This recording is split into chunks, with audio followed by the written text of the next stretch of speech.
अस्सलामुअलैकुम जी, क्या हाल चाल है आप लोगों की। उम्मीद है जी सब लोग ठीक ठाक होंगे। मैं बिल्कुल ठीक हूँ अल्हम्दुलिल्लाह से। आजकल ज़िंदगी में मेरे ख्याल से मेजॉरिटी लोगों का यही मसला है कि जब वो सुबह उठते हैं ना, सोचते हैं कि आज क्या बनाया जाए और क्या खाया जाए। लिटरली जब मैं रोज़ सुबह उठती हूँ ना, मैं ये सोचती हूँ यार आज मैं क्या खाऊँ और क्या बनेगा। यही ज़िंदगी में बस चलता रहता है। लेकिन फिर एट द एंड जो है ना, वो हम पुलाव या राइस या बिरयानी वो बना लेते हैं, क्योंकि हमें रोटी से ज़्यादा अच्छे ना चावल लगता है गर्मियों में। अब्बू के लिए हम साना बना कर अलग से रख देते हैं, क्योंकि अब्बू इतने चावल नहीं खाते, उन्हें रोटी चाहिए। लेकिन अम्मी मैं फ़ाइक हम तीनों चावल खा लेते हैं। अच्छा, मैं आपको ना एक मज़े की बात बताती हूँ। मुझे बताइएगा आप लोग मेरी इस बात से रिलेट करेंगे या नहीं। या कभी आपके साथ ऐसा हुआ जब मैंने न्यू कुकिंग स्टार्ट की थी ना, आई थिंक मैं उस वक्त 14 ईयर्स की थी, 9th क्लास में थी मैं। तब मैंने ना खाना पकाना जब स्टार्ट किया ना, तो जब मैंने चावल बनाए ना, मैंने सिर्फ एक दफ़ा धोए और ऐसे ही डाल दिए। मुझे पता ही नहीं था कि चावल इतने गंदे होंगे, और उस वक्त इतने गंदे बने ना, यानी खाते हुए ना मिट्टी मिट्टी मुंह में आ रही, क्योंकि मैंने सही से साफ नहीं किए थे। और जो चावलों के नीचे पानी नहीं रह जाता जब हम वॉश कर रहे थे, मैंने वो भी साथ में डाल दिया था। इसके बाद वो दिन और आज का दिन है, मैं हमेशा चावल बड़े अच्छे तरीके से धोती हूँ। और फिर जो मेरी अम्मी ने मेरी उस टाइम पे की थी ना, वो तो आप सब जानते ही होंगे कि माँ क्या कहते हैं। क्योंकि उस टाइम मेरी अम्मी मुझे कह भी रही थी अच्छे से धोना, मैं धो देती। मैंने कहा नहीं नहीं, मैंने धो लिए। हाँ, चावल बनाते बनाते और खाते खाते मुझे अभी अभी एक पार्सल रिसीव हुआ, और मैंने कहा इसे फटाफट खोल लेती हूँ, आप लोगों को दिखाती हूँ। ये मैंने ऑर्डर किया था ग्रैनीज़ किचन से। इनका ये सिग्नेचर ओट्स, ये मैंने अपनी अम्मा जी के लिए ऑर्डर किया है। मेरी अम्मी ना नाश्ते में इनका ओट्स खाती है, मैं अम्मी को मंगवा के देती हूँ। इन्होंने नवंबर में स्टार्ट किया, तो उस टाइम इन्होंने मुझे PR में भेजा था, और मैंने अपनी अम्मी को दिया, और मेरी अम्मी को इतना पसंद आया था कि फिर मैं तब से अम्मी को हर महीने या 1.5-2 महीने बाद मंगवा के देती हूँ। और अम्मी कहती मुझे इसे खा के बहुत अच्छी नींद आती है, क्योंकि ये बहुत अच्छे होते हैं। ये सिर्फ ओट्स नहीं है, इसके अंदर देखिए इतने सारे नट्स हैं, पम्पकिन सीड्स हैं, और जो फ्रूट्स हैं बनाना एप्पल, इन्होंने ना सुखा के डाल रखे हैं। ये इनका सिग्नेचर ओट्स है, और मैंने खुद पे करके मंगवाती हूँ। 2500 रुपीज़ का मुझे ½ kg मिलता है, लेकिन ये वर्थ बाइंग है।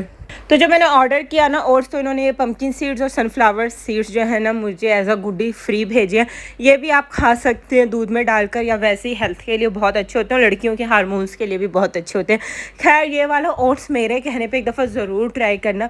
सुबह से ब्रेकफास्ट में खाए, आपने इससे ज़्यादा यमी ओट्स नहीं खाए होंगे।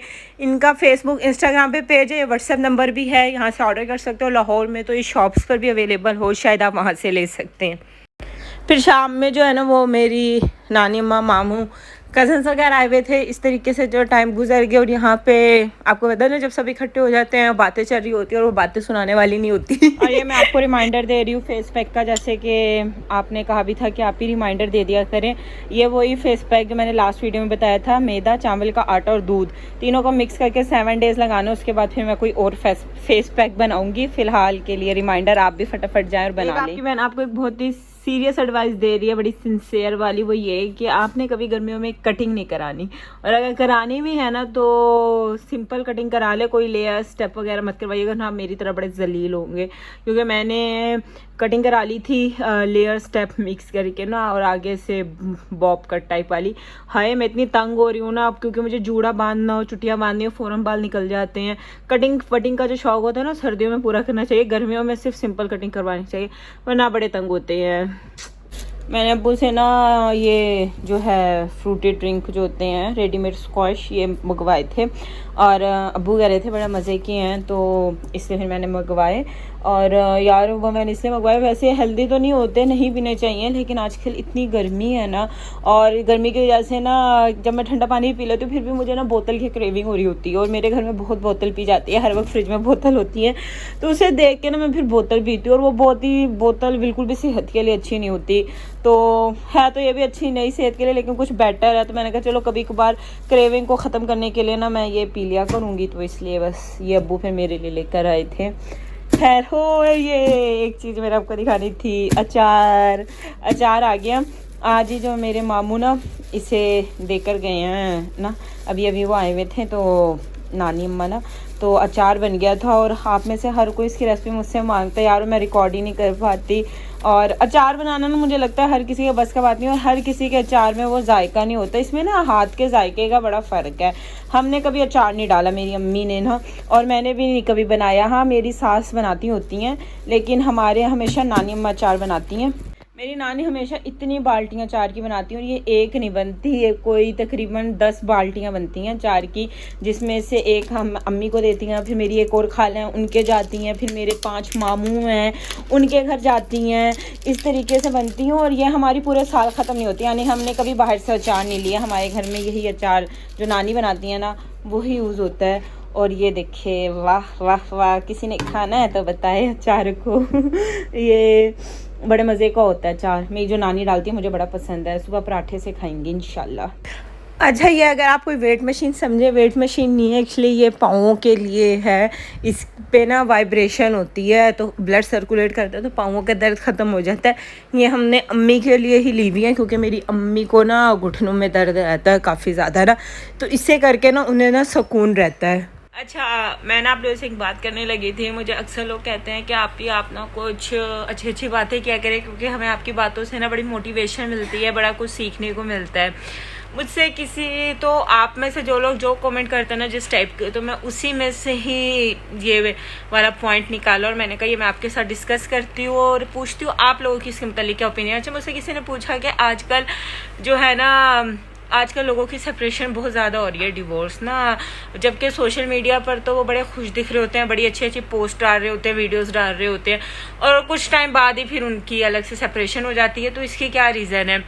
अच्छा, पहली बात तो ये कि एज अ इन्फ्लुएंसर मैं खुद भी आप लोगों को अपनी ज़िंदगी का ना वो पार्ट दिखाती हूँ जिसमें खुशियाँ होती हैं, जो थोड़ा ना, यानी अपनी ज़िंदगी के दुख तो कोई भी नहीं दिखाता, ठीक है। अच्छा, अब हर तरह के लोगों में हज़ार तरह के इश्यूज होते हैं कपल में ना, और मियाँ बीवी की ज़िंदगी ऐसी होती है लड़ाई झगड़े चलते ही रहते हैं, उनके लड़त भी लेते हैं, उसके बाद सुलह भी हो जाती है, तो ज़िंदगी का पार्ट है। खैर, लेकिन उसके अलावा जो सोशल मीडिया पे आपको दिख रहा होता है, पहले वो इतनी इतनी अच्छी अच्छी वीडियोज़ बना रहे होते हैं, फिर एकदम से अलग हो जाते हैं। इसलिए यार, क्योंकि सोशल मीडिया पर दिखाई देने वाली हर चीज़ सच नहीं होती है, ज़रूरी नहीं होता कि हर वो चीज़ जो आपको दिखा रहे हैं ना वो सच। इसलिए मैं हमेशा लड़कियों को कहती हूँ कि सोशल मीडिया वाली यूट्यूबर्स हो या इंस्टाग्राम ब्लॉगर्स, उन्हें देख के इम्प्रेस मत हुआ करे, बल्कि मुझे देखकर भी कोई इम्प्रेस ना हुआ करे, क्योंकि हमारी जिंदगी भी आप ही की तरह ही होती है, कोई इसमें फर्क नहीं होता। बस ये होता है कि हम उसमें दिखा क्या रहे होते हैं वो फर्क कर रहा होता है।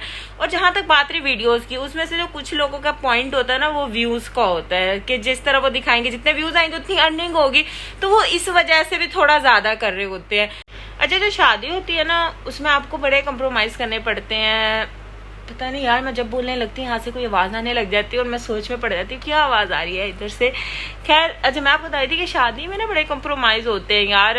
ये जैसे आपको सोशल मीडिया पे वैसे दिख रहा होता है ना, उस तरह की ज़िंदगी नहीं होती, बड़े कंप्रोमाइज का नाम होती है। कभी आपको मैं कहती हूँ कि शादी में सबसे ज्यादा कंप्रोमाइज ना औरत करती है, मर्द इतने नहीं करते यार। हमारी सोसाइटी इसी टाइप की बनी हुई है कि मर्दों के तो 1000 गुना भी माफ है, लेकिन औरत का 1 गुना भी माफ नहीं है।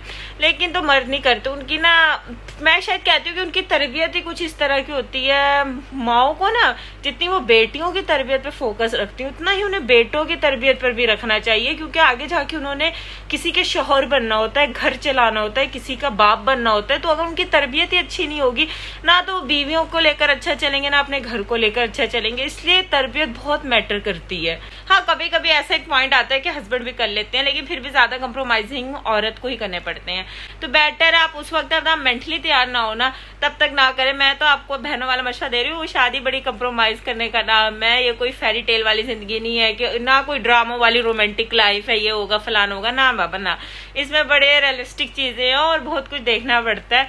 इसलिए हमेशा जब आप मेंटली तैयार हो ना तब शादी करें, और फिर एक दफा शादी करें उसे निभा लें। हाँ, किसी का इशू होता है यार, हाँ, अगर कोई इशू है, जैसे किसी का कोई नशा करता हो या कोई जहनी मरीज हो, तो फिर तो बंदे की एक लहंगी बनती है। लेकिन छोटी छोटी बातों पे जिस तरह आज हो रहा है ना, उस तरह से अगर सेपरेशन लेने लगे ना इंसान, तो बेटर है फिर वो शादी ना करे। तो इसलिए हमेशा मेंटली तैयार होकर शादी करे, और शादी एक ही दफा होती है और उसे निभाने की कोशिश करे। दूसरा, मैं हमेशा लड़कियों को कहती हूँ, जो लड़कियों को लगी रहती है ना, हमारी शादी हो जाए, शादी हो जाए, शादी बस शादी हो जाए बस। यार, शादी के अलावा भी जिंदगी में बहुत कुछ है।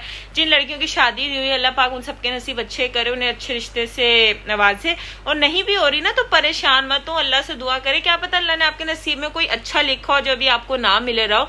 और उस टाइम को ना वेस्ट ना करें, उसे कहीं लगाएं, अपने आप को इंडिपेंडेंट करें, कोई स्किल सीखें। लड़कियों का इंडिपेंडेंट होना बहुत बहुत जरूरी है, क्योंकि आगे आने वाले वक्त का कुछ पता नहीं होता। और चाहे आपकी शादी भी हो जाए ना, फिर भी आपको इंडिपेंडेंट होना, उससे कॉन्फिडेंस आता है आप में। चाहे आप 2,000 कमाएं या 5,000 या 50,000, लेकिन कुछ ना कुछ लाजमी करें, बहुत जरूरी है। ये चीज करके ही शादी करें, वेले होकर शादी मत करना, पर्सनली एडवाइस दिए एक आपको।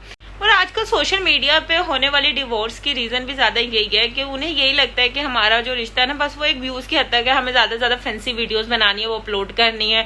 और जब तक वो चलता रहता है, तो उसके बाद जहां थोड़ा कंप्रोमाइज करना आते हैं, जहां पे थोड़े से भी हस्बैंड वाइफ में कॉन्फ्लिक्ट्स होते हैं, वो झगड़े बढ़ते हैं और फिर उससे उनमें सेपरेशन हो जाती है। मैं अब किसी का पर्सनली नाम नहीं लूंगी, लेकिन ऐसे मैंने बहुत से लोग देखे हैं, टिकटॉकर्स हो, यूट्यूबर्स हो, इंस्टाग्राम में, आम लाइफ में भी बहुत अच्छी चल रही होती है, लेकिन छोटी छोटी बात होती है, उन पर झगड़े होते हैं और खत्म हो जाती है। और आजकल तलाक इतनी आम हो गई है ना कि ऐसा लगता है कि जैसे ये तो कोई चीज ही नहीं है। लेकिन मैं खुद भी एक लड़की हूँ और मैं आपको सही एडवाइस दूंगी कि तलाक लेने से बेटर है आप सिंगल जिंदगी गुजार ले, क्योंकि एटलीस्ट उसमें ना आप बहुत से इश्यूज से ना नहीं गुजरते जो एक तलाक याफ्ता लड़की गुजरती है।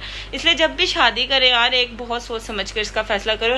और जो है ना, हमेशा अपने अच्छे नसीब के लिए दुआ किया करे। मैंने हमेशा अपने अच्छे नसीब की दुआ दी है कि अल्लाह पाक ऐसा शौहर देना जो मेरे हक में बेहतर हो। उसके अलावा मैंने अपनी लाइफ में अच्छे नसीब के लिए 2 नफल भी पढ़ती थी ना, वीक में 1 दफा पढ़ लेती थी हर फ्राइडे को, कभी भी मैं 2 नफल लाजमी पढ़ती होती थी अपने अच्छे नसीब के लिए। तो एक ये चीज आप करके देखें। बाकी जो है ना, अल्लाह पाक सब लड़कियों के नसीब अच्छे करे। दूसरा मुझे लगता है कि आजकल ना सब्र भी खत्म होता जा रहा है, चाहे लड़की हो या लड़का हो।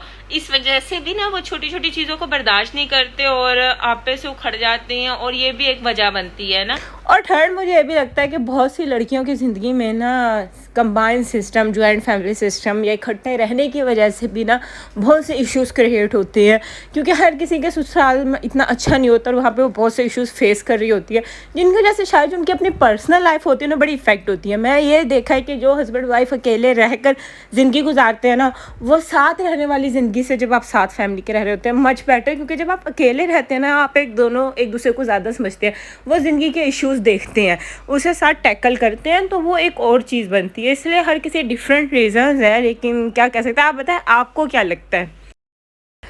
बस उसके बाद जो है ना, रात में मेरी बहन ने ये बर्गर मंगवाए थे और ये चिकन, मैंने तो इसमें से 2-3 बाइट खाए थे। बस यही व्लॉग था, उम्मीद है आपको अच्छा लगा होगा। अब आपसे नेक्स्ट वीडियो में मुलाकात होगी। अल्लाह हाफिज़।